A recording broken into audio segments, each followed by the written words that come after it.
ambiente natural da Península Ibérica tem sofrido modificações, devido a alterações climáticas e também à ação humana. Em épocas recuadas, as espécies vegetais eram mais variadas e as florestas mais abundantes. Nessas florestas viviam animais que hoje já não existem, como os rinocerontes, os ursos, os elefantes das florestas. Viviam também os que se encontram em extinção, como o lince, a hiena e ainda lobos, raposas, cavalos, veados e grandes bovídeos. Neste ambiente natural, viveram há cerca de 500 mil anos os mais antigos habitantes da península. Viviam ao ar livre, abrigando-se por vezes em grutas sob as rochas. Deslocavam-se de acordo com as estações do ano em busca de alimentos, vivendo da caça, da pesca e da recolha de raízes e frutos. Utilizavam na caça e na recolha de alimentos instrumentos de pedra, madeira ou osso e que hoje podemos ver em museus.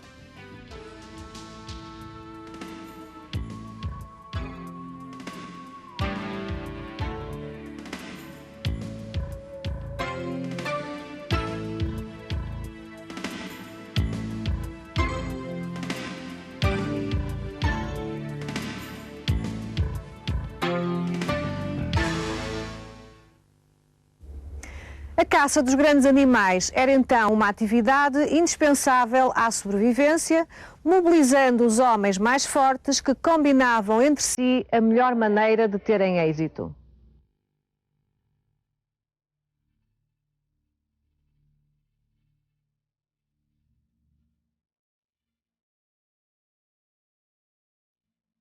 Os homens desse tempo, preocupados com os resultados a alcançar, pintavam nas zonas mais obscuras de grutas, que deviam funcionar como uma espécie de santuários, cenas de caça ou representações de grandes animais desse tempo.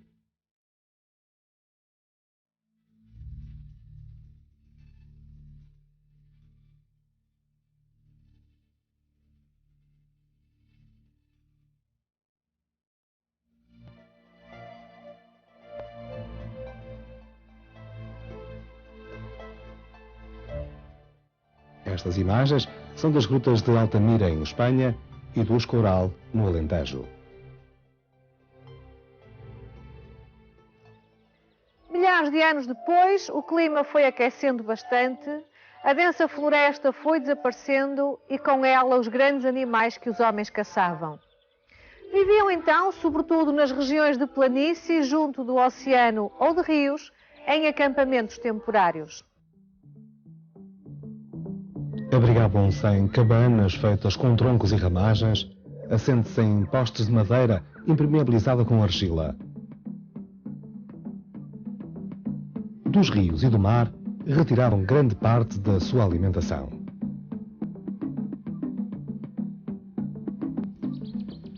Mais tarde, há cerca de 6.000 anos, os habitantes da península começaram a cultivar o solo e a domesticar animais, passando então a produzir os seus próprios alimentos.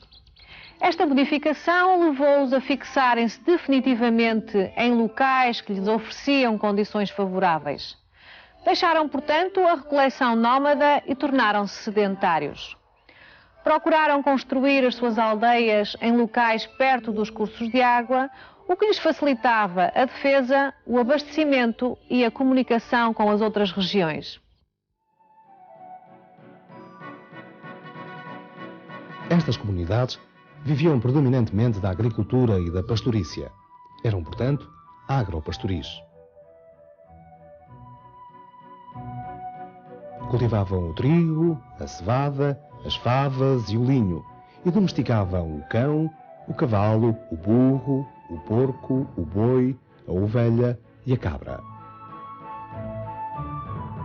Inventaram a cestaria, a cerâmica e a tecelagem e começaram a explorar os recursos minerais.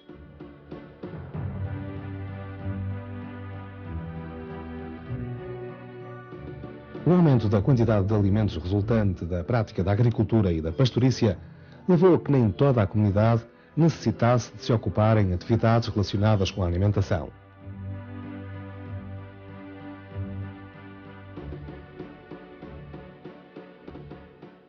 Com efeito, em diversas regiões da Península Ibérica, os habitantes dessas comunidades agropastoris construíram monumentos com grandes pedras, normalmente relacionados com o culto dos mortos.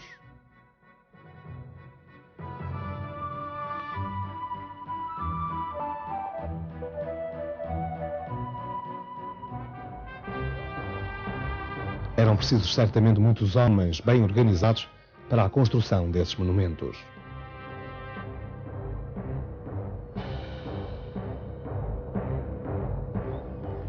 Com o correr do tempo, os homens foram explorando novos recursos, passando a utilizar o bronze e o ferro. E a estas comunidades agropastoris vieram juntar-se há cerca de 3.000 anos outros povos que procuravam, muito provavelmente, as riquezas minerais da península: o ouro, a prata, o estanho e o ferro. Entre estes povos foram particularmente importantes os iberos, que se fixaram no sudeste da península, e os celtas, que se fixaram no centro e norte.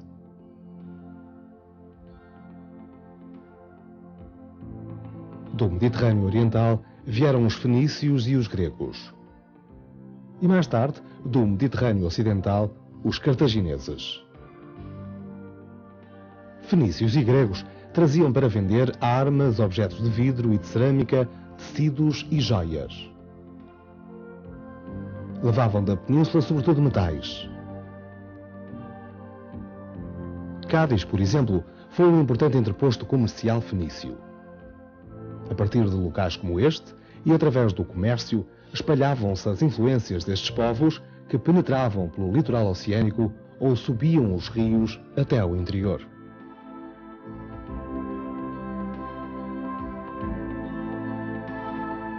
As zonas do sul e oriente da península foram zonas mais abertas a estes contactos com povos mediterrâneos.